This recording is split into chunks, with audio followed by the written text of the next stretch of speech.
बिस्मिल्लाहिर्रहमानिर्रहीम। अस्सलाम वालेकुम नाज़रीन, आप यूट्यूब चैनल देख रहे हैं। मैं इमरान खान हूँ। सबसे पहले आसिम मुनीर साहब ने दौरा अमेरिका अपना मुकम्मल किया, उसके बाद वो बेल्जियम गए और बेल्जियम से भी एक खबर आ रही है, वो बाद में बताता हूँ। लेकिन आसिम मुनीर साहब ने वहाँ पे पाकिस्तानी कम्युनिटी से खिताब भी किया है। वो बतौर आर्मी चीफ जा रहे हैं, फील्ड मार्शल जा रहे हैं, लेकिन पाकिस्तानी कम्युनिटी से भी वो खिताब कर रहे हैं, ताजरों से भी वो मिलते हैं और सियासी और इंतज़ामी मामलात में वो इंटरफेयर करते हैं। तो इस वक्त जो पाकिस्तान की मिलिट्री एस्टेब्लिशमेंट है उसका पूरी तरह से सियासत में और इंतज़ामी मामलात में, वजारत ख़ारजा में, वजारत दाखिला में और तमाम मईशत समेत हर जगह पे उनका अपना एक किरदार है।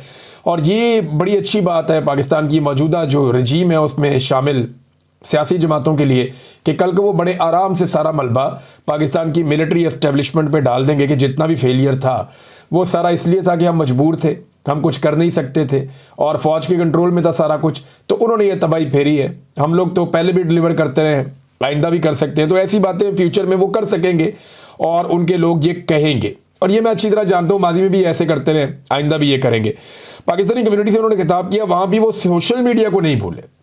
यानी सोशल मीडिया एक ऐसी प्रॉब्लम है पाकिस्तान की एस्टेब्लिशमेंट के लिए जो उनके आसाब पे सवार है और उसे एस्टेब्लिशमेंट किसी जगह पे भी बुला नहीं सकती। जितनी फ़िक्र और कोशिश सोशल मीडिया को तबाह करने के लिए की गई है, उससे आधी कोशिशें और वक्त सर्फ किया जाता है दहशतगर्दी को ख़त्म करने के लिए या पाकिस्तान की माशी तरक्की के लिए, तो पाकिस्तान के हालात आज शायद पहले से काफ़ी बेहतर होते, लेकिन इस तरफ तवज्जो दी नहीं गई। अच्छा, आर्मी चीफ की मुद्दत मुलाजमत के हवाले से मैं कोई बात आपको बताऊं। इससे पहले जो बेल्जियम का आर्मी चीफ का दौरा, उस हवाले से एक दावा सामने आया है और ये बाकायदा एक दो ट्वीट्स मेरे पास मौजूद हैं। एक मोहम्मद फैसल साहब का ट्वीट है और ये कहते हैं जी कि बेल्जियम के दौरे पर आए हुए पाकिस्तानी आर्मी चीफ आसिम मुनीर के खिलाफ पाकिस्तानियों ने बेल्जियम में FIR कटवा दी है। FIR में आर्मी चीफ पर सफारत खाने के एहलकारों के ज़रिए हमला करवाने का इल्ज़ाम है। यानी एक तो ये वो उन्होंने बात की है, लेकिन नहीं, जो मेरे पास एक और इतला है ना, वो अब इसकी कोई तस्दीक नहीं हो सकती, लेकिन ये इतला ये कह रही है कि एक दस्तावेज़ है वो जमा करवाई गई है बेल्जियम में और पाकिस्तानियों की जानिब से, जिसमें कुछ जराइम के हवाले से या इंसानी हकूक़ की खिलाफ वर्जियों के हवाले से डाटा शामिल है और इसमें दर्ज जो मालूमात हैं वो मंदरजा झेल हैं। शिकायत कुनिंदा जो है उसका नाम है शेख मोहम्मद अदील, जो अब तक इतला सामने आ रही है और ये भी सोशल मीडिया से इतलात आई हैं। इसकी कंफर्मेशन एक आधे दिन में आ जाएगी और ब्रसल्स बेल्जियम से ये इतलात आ रही हैं और इसका बाकी एड्रेस भी इस आदमी का लिखा हुआ है, सारा कुछ इसके अंदर शामिल है, इनका ईमेल एड्रेस भी लिखा हुआ है। अच्छा, उसमें हाफिज़ सैयद आसिम मुनीर साहब के बारे में उनकी जिस्मानी तफसीलात लिखी हैं, उनकी उम्र लिखी है, उनका कद लिखा है, उनका वज़न लिखा है, साथ उनकी तस्वीर भी मुंसलिक की गई है और ये कहा कि ये ब्रसल्स में आए हैं। तारीख़ और वक्त लिखा है 10 अगस्त 2025। ऐसा लगता है कि ये दस्तावेज़ जो है वो पहले से तैयार थी। बहरहाल इल्ज़ामात जो है वो इसमें इंसानियत के खिलाफ जराइम, इस्लामाबाद में पुरअमन मुजाहिरीन का कत्लेआम, अगवा और तशद्दुद और 10,000 अफराद को कानूनी कार्रवाई के बगैर कैद में रखना, दहशतगर्दी और आलमी दबाव का, ये सारी चीज़ें जो है वो इसके अंदर शामिल की गई इस दस्तावेज़ में। और इसके अंदर जो सबूत साथ मुंसलिक किए गए हैं वो मुख्तलिफ NGOs और एमनेस्टी इंटरनेशनल की रिपोर्टें और मीडिया के मज़ामीन इसके अंदर शामिल किए गए हैं। और साथ उन्होंने ये कहा कि इस मामले को फेडरल प्रोसिक्यूटर को भिजवाना चाहिए और गिरफ्तारी के वारंट्स और ये वो सब, और ये दस्तावेज़ संगीन इल्ज़ामात की निशानदेही करती है और कानूनी कार्रवाई की दरख्वास्त करती है। ये जनाब एक दस्तावेज़ जमा करवाई गई, मैंने आपको बता दिया। लेकिन असल मामला जो हम डिस्कस कर रहे हैं गुज़िश्ता एक दो दिन से, वो फिर मैं आपके सामने रखता हूँ कि क्या यही आर्मी चीफ कंटिन्यू करेंगे सन 2026 में और 27 में, और कितना कंटिन्यू करेंगे इस पे हम बार बार बात करते हैं। वजह यह है कि इमरान खान साहब को और पाकिस्तान तहरीक इंसाफ को इस बात का पूरा यकीन है कि जब तक हाफिज़ सैयद आसिम मुनीर साहब हैं तब तक उन लोगों के लिए कोई भी तहरीक चलाना मुमकिन नहीं होगा और इस हुकूमत के ख़िलाफ़ कोई भी एक्टिविटी उनकी कारामद नहीं होगी, क्योंकि पूरी ताकत से पूरा इदारा इस्तेमाल किया जाएगा और वो पाकिस्तान तहरीक इंसाफ के रास्ते की एक रुकावट बनेगा। तो जो एक पॉलिटिकल वो कहते हैं ना जी हमें दिया जाए लेवल प्लेइंग फील्ड, तो वो उन्हें लगता है कि नहीं मिलेगी जब तक कि आर्मी चीफ है हाफिज़ सैयद आसिम मुनीर साहब। और अब ये लड़ाई नई नहीं है, ये बहुत पुराना मामला है। इसमें जो हाफिज़ आसिम मुनीर साहब के जो हमायती हैं वो ये कहते हैं कि इमरान खान साहब ने अपने दौर में जब वो वज़ीर आज़म थे तो इनके साथ ज़्यादती की थी और इमरान खान साहब कहते हैं जी मैंने कोई ज़्यादती नहीं की थी, बल्कि ये मेरी अहलिया से मिलना चाहते थे, उन्होंने इनकार कर दिया था, तो इस बात का गुस्सा है। बहरहाल जो भी है, आज पाकिस्तान तहरीक इंसाफ के साथ जो कुछ भी हो रहा है, इसके पीछे कुछ लोग खुलकर कहते हैं, कुछ लोग दबे लफ्ज़ों में कहते हैं, लेकिन पाकिस्तान की एस्टेब्लिशमेंट का पूरा हाथ है। अब दो सवालात हमने सामने रखे थे। नंबर एक, कि क्या एक नई मुद्दत मुलाजमत शुरू होगी, कि एक्सटेंशन मिल गई, जीरो से दोबारा शुरू होगा, तो नए कानून के मुताबिक तो 5 साल के लिए आर्मी चीफ आएगा। तो क्या नई एक्सटेंशन और 5 साल होंगे, या जो एक नया कानून बनाया गया है वो पिछले एक्सटेंशन से उसको शामिल कर दिया जाएगा? एक्सटेंशन इसलिए कह रहा हूं कि आर्मी चीफ की जो नौकरी है उसको रिटेन किया गया था और फिर उसके बाद उनको ये ओहदा दिया गया था, वो पहले रिटायर हो गए थे, जो इतलात थी और जो फैक्ट्स थे, जो फिगर्स थे वहां पे मौजूद थे। अच्छा, इसमें जो है ना, वो आसिम मुनीर साहब 3 साल मुकम्मल कर चुके हैं, तो 2 साल उनको और मिल जाएंगे। कुछ लोग दावा करते हैं कि नहीं, नया होगा और 5 साल होंगे। लेकिन राणा सनाउल्लाह साहब और फैसल वाडा, ये दोनों लोगों की अगर आप बात सुने तो फैसल वाडा का ताल्लुक क्योंकि उस कबीले से है जो मिलिट्री एस्टेब्लिशमेंट के लिए सर्व करता है, तो फैसल वाडा साहब की बात को आप समझें कि ये वहाँ से आई है। और राणा सनाउल्लाह साहब का जो ताल्लुक है वो नवाज शरीफ के कबीले से है, वो यहाँ सर्व करते हैं, तो उनकी बात आप समझें तो समझें, हुकूमत से आई है। तो हुकूमत और एस्टेब्लिशमेंट दोनों की तरफ से जो इशारा पहला आया, वो इशारा ये है कि हाफिज सैयद आसिम मुनीर साहब का तसलसल हो सकता है, एक्सटेंशन नहीं हो सकती। क्योंकि राणा सनाउल्लाह साहब ने एक स्टेटमेंट में एक सवाल के जवाब में कहा कि नवाज शरीफ साहब माजी में भी जो एक्सटेंशन है उसके खिलाफ रहे हैं, और आज भी उनकी ये एक राय है और PMLN की ये राय है कि एक्सटेंशन नहीं होनी चाहिए। हालांकि PMLN के इस दौरे हुकूमत में बहुत सारी एक्सटेंशंस हुई हैं, बहुत सारी, बेशुमार अफसरान को एक्सटेंशंस दी गई हैं और धड़ाधड़ दी गई हैं और अभी तक दी जा रही हैं। बल्कि ये तो इस पर भी राजी हो गए थे कि हुकूमत को ही एक्सटेंशन दे दी जाए। और ये जो मौजूदा आर्मी चीफ है, ये एक्सटेंशन के साथ फिर आर्मी चीफ बने थे, तो नवाज शरीफ साहब ने अपने उसूल तो तोड़ दिए थे, बहुत पहले तोड़ दिए थे। लेकिन राणा सनाउल्लाह साहब का ये बात कहना और अपने आप को उसूली साबित करने की कोशिश करना, वो ये बताता है कि जो एक तसलसल की बात आ रही है कि 3 साल आर्मी चीफ ने मुकम्मल कर लिया, तो शायद 2 साल और भी उन्हें मिल जाए तो 2027 तक ये रहेंगे। लेकिन कल किसी ने नहीं देखा, तो 2027 तो बहुत दूर है, अभी तो बहुत दूर है। अच्छा नाज़रीन, इसमें एक इंटरनेशनली जो खबरें आ रही हैं इसराइल को लेकर और फ़लस्तीन को लेकर, गज़ा को लेकर, उसमें सहाफ़ियों का कत्लेआम हुआ है, बहुत सारे जो इमदादी कारकुन हैं उनका कत्लेआम हुआ है।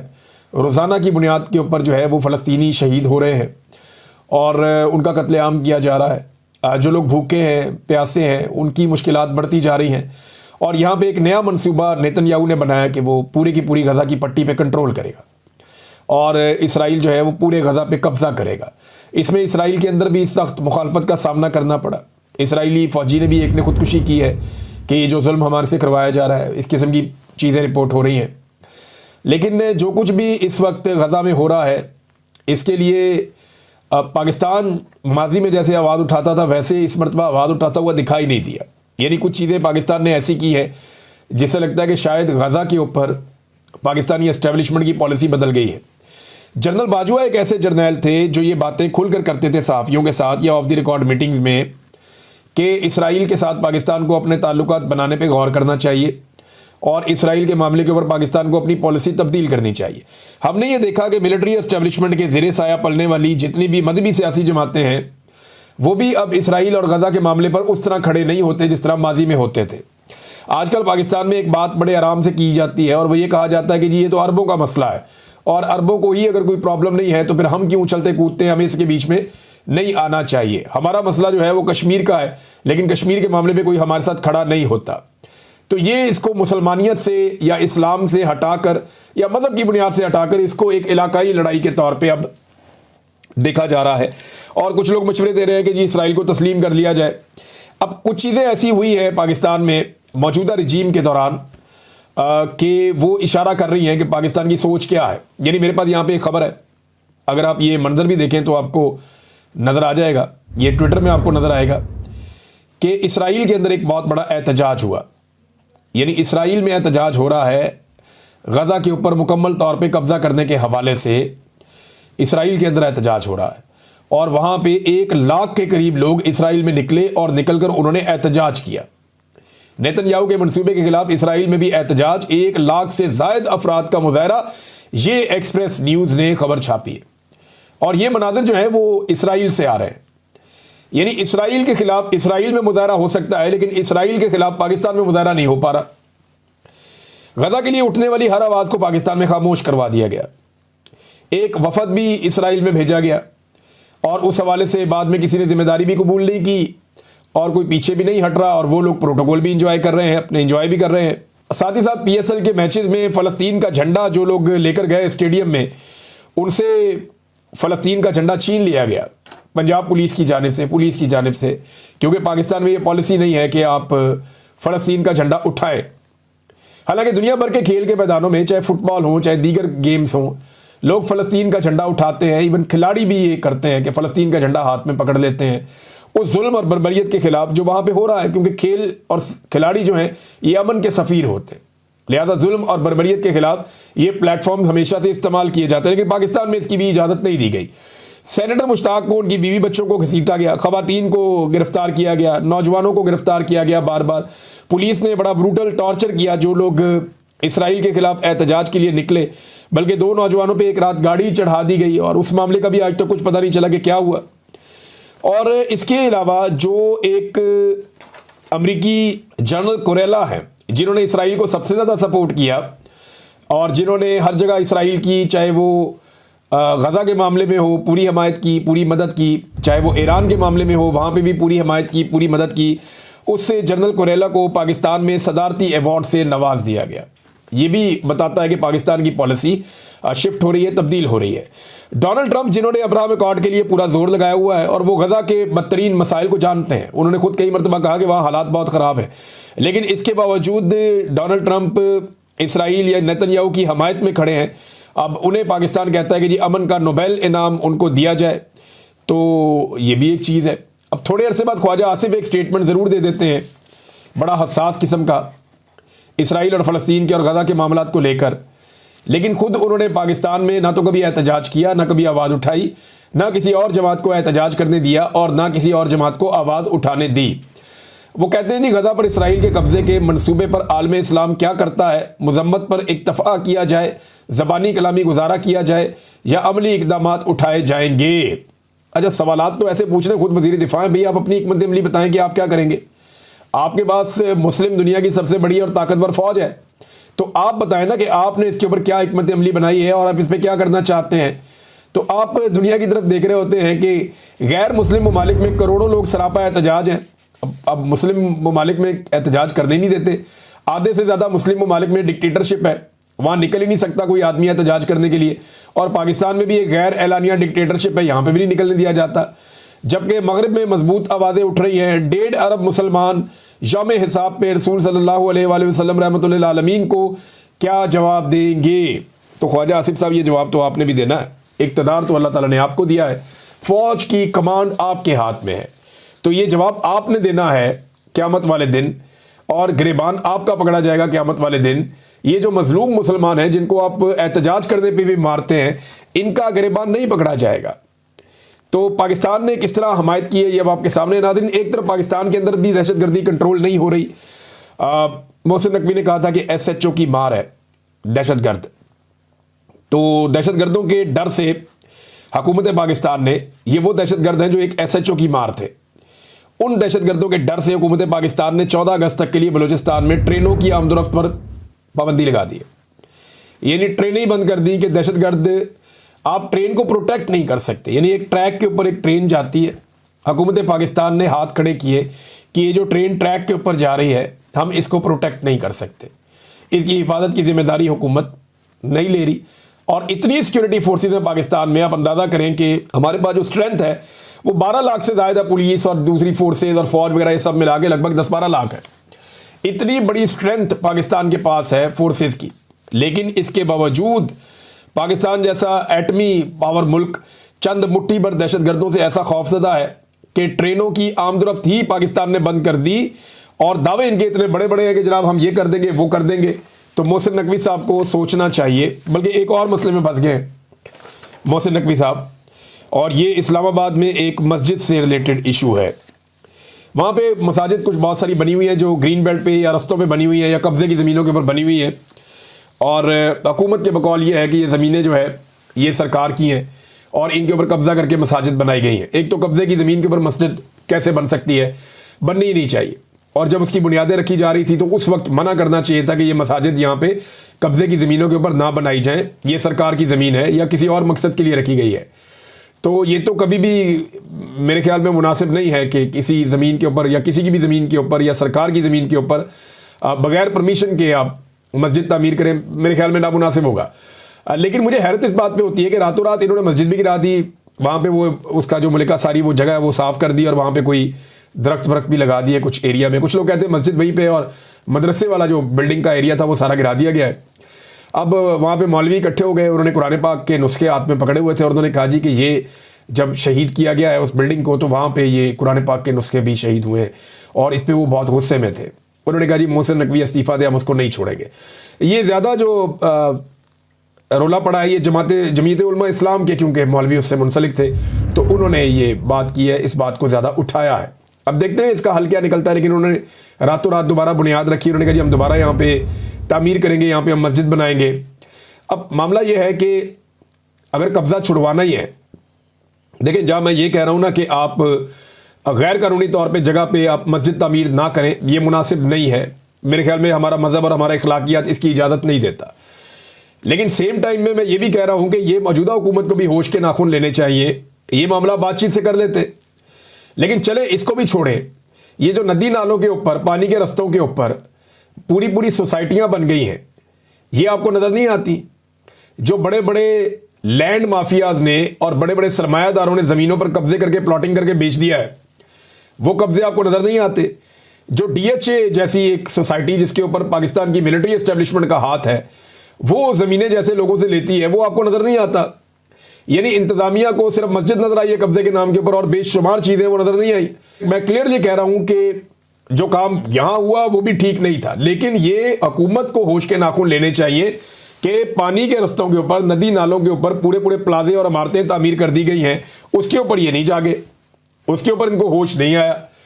और वहाँ पे जो इलीगल कंस्ट्रक्शन हुई और जो बंद बांधे गए, उनकी वजह से पूरे के पूरे शहर डूब रहे हैं। जब भी बारिशें होती हैं हर तरफ जो है वो शहर डूबना शुरू हो जाते हैं और हर साल अब ये होता है। तो वहाँ पे जाके मसमार करें, उन बंदों को तोड़ें, उन सोसाइटियों से वो जगह खाली करवाएं और वहाँ पे जो नदी और नालों के सदियों पुराने रास्ते हैं उनको बहाल करें, ताकि शहरों के अंदर जो है वो सैलाब जैसी सूरत हाल पैदा ना हो। अब इसके ऊपर तवज्जो देनी चाहिए, लेकिन कौन दे इसके ऊपर तवज्जो।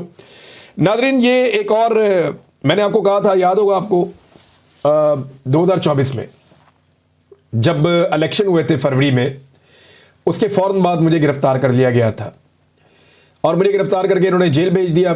जब मैं वापस आया तो हुकूमतें सारी बन चुकी थी, लेकिन इलेक्शन अल्हम्दुलिल्लाह मैंने रिपोर्ट किया और पूरा रिपोर्ट किया था। अब हुआ ये कि मैंने उस वक्त एक जुमला बोला था जब मैं कैदियों वाली वैन में था। मैंने कहा था कि ये एक जाली हुकूमत इनको बनाकर दी गई है और ये सीरियस ही हो गए कि ये इनकी हुकूमत है। यानी एक तो हुकूमत जाली है, जाली फार्म 47 के ऊपर बनाई गई है, और जिनको ये हुकूमत भीख में दी गई है वो सीरियस हो गए हैं कि वो इलेक्शन जीत के हुकूमत बनाकर आ गए हैं।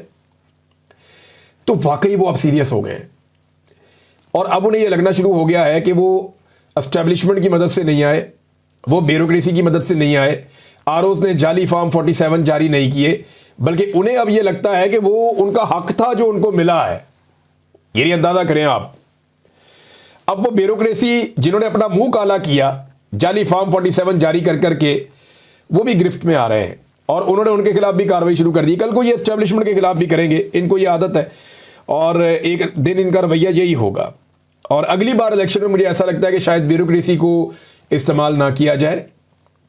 हो सकता है कि अगली मरतबा इलेक्शन में ब्यूरोक्रेसी की बजाय अदलिया को इस्तेमाल कर लिया जाए। जिस तरह से अदलिया को कंट्रोल कर लिया गया है, तो बड़े पैमाने पर अदलिया को भी इस्तेमाल किया जा सकता है। एस्टेब्लिशमेंट भी कर सकती है, मौजूदा हुकूमत भी कर सकती है। और उसका रीज़न पता क्या है कि जब भी पाकिस्तान में फ्री एंड फेयर इलेक्शन होगा ना, तो एस्टेब्लिशमेंट को बदतरीन शिकस्त हो जाएगी। एस्टेब्लिशमेंट के बाद दो रास्ते बचे, या तो वो इस गंदे खेल को बंद कर दे और इसमें से बाहर निकल जाए और वो कहे जी हमारा कोई किरदार नहीं है, हम बाहर चले जाते हैं। तो फ्री एंड फेयर इलेक्शन हो जाए तो वो उनको शिकस्त से ऐसे बच सकते हैं। अदरवाइज वो जब भी कभी इंटरफेयर करने के लिए आएंगे तो अवाम उनके खिलाफ जाएगी, वो जिसको भी सपोर्ट करेंगे अवाम उसके खिलाफ खड़ी हो जाएगी।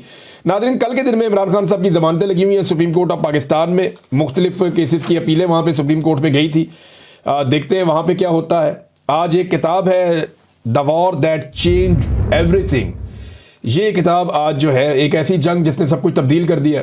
ये इंडिया पाकिस्तान की जो अभी लड़ाई हुई थी, 3 महीने के अंदर किताब भी आ गई है। इसकी लॉन्चिंग होने जा रही है, इसके ऊपर मैं आपसे बाद में बात करूँगा, कुछ चीज़ें आपको इसके बारे में बताऊंगा। लेकिन मौजूदा हुकूमत ने पाकिस्तान तहरीक इंसाफ से एक दरख्वास्त की है, एक अपील की है कि यौम आज़ादी पर एहतजाजी मुहिम ना चलाएं। यानी वो ये कहते हैं कि आगे पीछे आप करें, लेकिन आप यौम आज़ादी पे आप एहतजाजी मुहिम ना चलाएं। अब पाकिस्तान तहरीक इंसाफ जो है वो इसको एक अपॉर्चुनिटी के तौर पे इसलिए लेती है कि नॉर्मल दिनों में तहरीक इंसाफ को दीवार के साथ लगा दिया जाता है, बल्कि उनको दीवार में ही दबा देते हैं और चादर और चार दीवारी का तकद्दुस पामाल करते हैं। तो 14 अगस्त पे पीटीआई को लगता है कि शायद ऐसा कुछ ये हुकूमत कर नहीं पाएगी, तो हम अपना एक एहतजाज भी कर पाएंगे, अपनी आवाज़ भी बुलंद कर पाएंगे।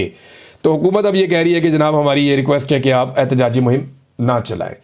तो वैसे आम दिनों में अगर आप एहतजाज का आईनी हक फराहम करें पॉलिटिकल पार्टीज़ को तो चीज़ें नॉर्मलाइज हो सकती हैं, लेकिन मौजूदा हुकूमत को खौफ है कि अवामी मकबूलियत इनके साथ नहीं है, अपोजिशन के साथ है, तो वो इसलिए अपोजिशन को एहतजाज करने भी नहीं देते। अब तक के लिए इतना ही, अपना ख्याल रखिएगा, अपने इस चैनल का भी। अल्लाह हाफ़िज़।